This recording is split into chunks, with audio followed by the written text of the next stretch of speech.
your virtual preschool teacher. Thanks for coming back for another video. Well, today is supposed to be Fun Day Friday. That's what I call Fridays, because I always like to do things a little fun on Fridays to add some excitement. So I like to change things up sometimes. So today we're going to continue learning about rules and good choices and sad choices that we can do at school and at home, but we're going to do it in an exciting new way. So I needed some help today. So I was looking around my classroom, somebody to help me, and I found David. So here's David. You want to meet him? Say, come out, David. Oh, I can't hear you over here. Try again. Come out, David. Here is David. He's going to help me today talk about rules. So David looks a little crazy, doesn't he? He's got the crazy hair, the wild smile. He just looks like he gets in a little bit of trouble. What do you think, guys? But just like little Dino, David always fixes his problems. So let's check out what David has planned for us today. So here's the book he picked. It's called No, David by David Shannon. I have a connection. The author, the person who wrote this book and drew the pictures, the illustrator, his name is David Shannon. And his name is David. I'm wondering if it's David when he was little. What do you think? You think he wrote about himself? He could have. Now, in this book, I have to warn you, there's all these things in here called exclamation points. That's a fun word to say. Can you guys say that with me? Exclamation points. That means Miss Sarah has to use a loud voice. And the words are written very big. So I'm going to have to read this a little loud. Okay? So this one's called No, David. That's a serious tone. That means a serious voice. David's mom always says, No, David. What is David doing? Oh my goodness. He is writing on the wall. Do you write on the wall, boys and girls? Oh no, always use paper. Look what he's doing now. There's those big words. No, David. An exclamation point. What's David doing? He's on a chair in the kitchen getting a big jar from a top shelf. Now that looks to me like an adult needs to help him. Yeah, that might not be a good choice. He's trying to get cookies, I think. Uh-oh. No, David, no! Tracking mud in the house. Oh, he didn't wipe his feet. He needs to start thinking. Uh-oh. No, no, no! Oh, now all the water from his bathtub is on the floor. Look, he forgot to turn it off, and all the water's everywhere, and he's playing pirates. He's not paying attention. He's gonna cause a flood. Uh-oh, you might have to close your eyes on this one. What did he forget to do? Come back here, David. He forgot to put his clothes on. Now everybody's gonna see his business. Gotta have clothes when you go out of your house. David, be quiet. He's making his own drums with Mom's pots and pans. A little loud. Don't play with your food. What's the better choice, guys? You're right. Eat the food. It's dinner time. You gotta eat it. Oh, gross. That's enough, David. He's not chewing with his mouth closed. Everybody can see his food. That's not polite at the table. Uh-oh, Mom's had enough. Go to your room. Sometimes when we make all those mistakes, you gotta calm your body down so you can be a great thinker. So I think that's what's going on. Mom is sending David to go calm his body down so he can be a great thinker. But he looks really sad about it, doesn't he? Uh-oh, settle down. He's not calming down, guys. Ooh, stop that this instant. Look at that. He is picking his nose. Oh, that makes my tummy just quizzle and, ugh, that's gross. You gotta get tissue, boys and girls. You never pick your nose. That spreads germs. Put your toys away. Look at all those toys. We've talked about that before with our game, good choice, sad choice. You gotta put your toys away. People can fall on them and break them or hurt themselves. It can cause an accident. Not in the house, David. Oh, baseball's an outside game. Uh-oh, now he got in trouble again. I said no, David. Now he has to calm his body. He has to take a break. That's what we call in the classroom. You gotta take a break. You gotta calm down. Oh, he's calm now. Davy, come here. Now that his body's calm, he can fix all those things.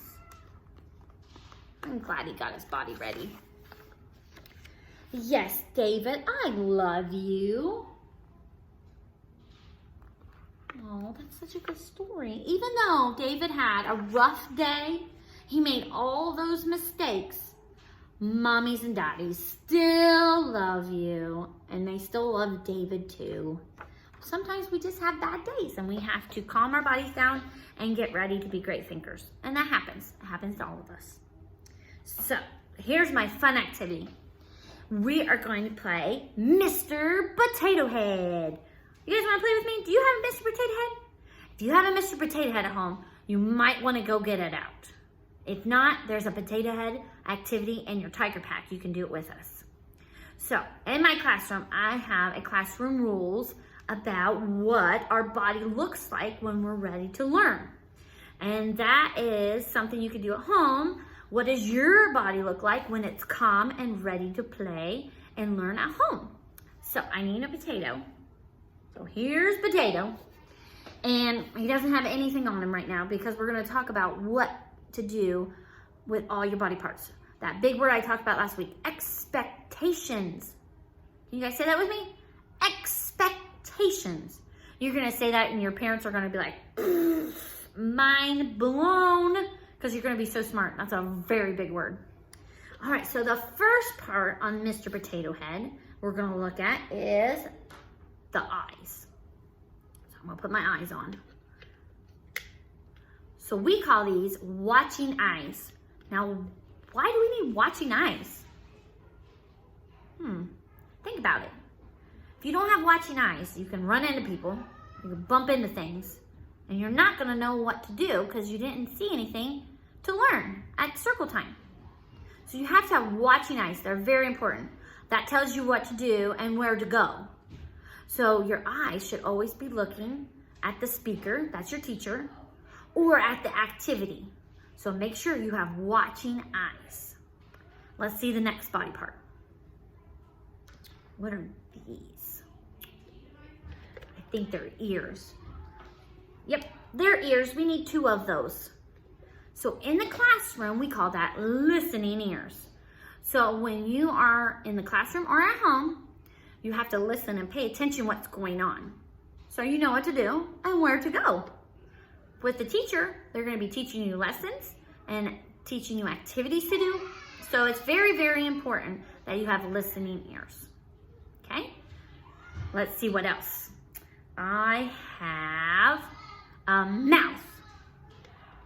Now you're probably thinking, what in the world? Why do I need something to do with my mouth? I eat with my mouth. I talk with my mouth. but you also are quiet with your mouth. Because if you're talking when somebody else is talking, we can't listen. If you're loud when it's time to be quiet, we can't listen. So your mouth is very important. It's not just for eating and for talking. It's sometimes to be quiet, and we call that quiet voices, or we turn them off. Okay? That allows our ears to pay attention and our eyes to pay attention. Okay? So mouths are very important too. They're not just for eating, boys and girls. So let's check something else out on Mr. Potato. What about these? We need 2 of them. Hands. What do you think we need our hands for rules? We use them to reach and to play with. There, got them. We have 2 hands, okay? We call them, there we go, got it snapped in. We call them safe hands. And what's that mean? Safe hands. Think about it. We read a bunch of little dino books and no David books. So hands are to be safe. And what that looks like, they're easy touches with your friends if they want touch. They're easy with our toys and our writing materials. And they help. So our hands are for helping. Okay, so that's how it looks like with your hands. That's safe hands. So when you're at home, our hands are for helping.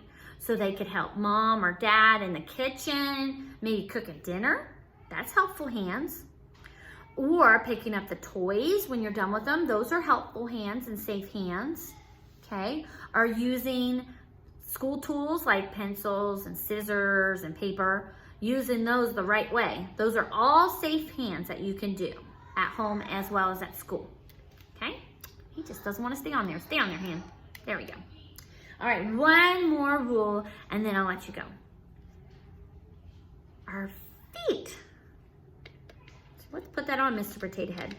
What kind of rule do we have with our feet? Well, we call that walking feet.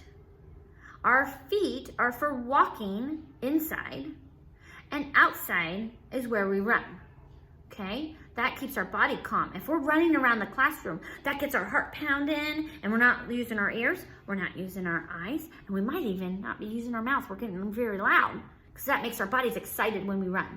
Gets our heart pumping. So inside, in the house, and at school, we have to have walking feet. Can you guys do that for me? Watching eyes, listening ears, quiet voices, safe hands, and walking feet. All right, boys and girls. So next time you do Mr. Potato Head, you guys know what each body part is to do. That big word, expectations.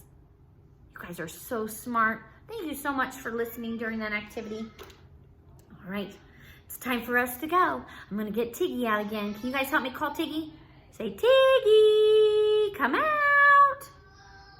Oh, he heard you. Here's Tiggy. Let's sing goodbye. Can you help me, Tiggy? All right. I had fun at school today. I had fun at school today. I had fun at school today. I can't wait to come back. Goodbye, I'll miss you. Goodbye, I'll miss you. Goodbye, I'll miss you, but I'll see you next time. Bye, boys and girls. Thanks for joining me.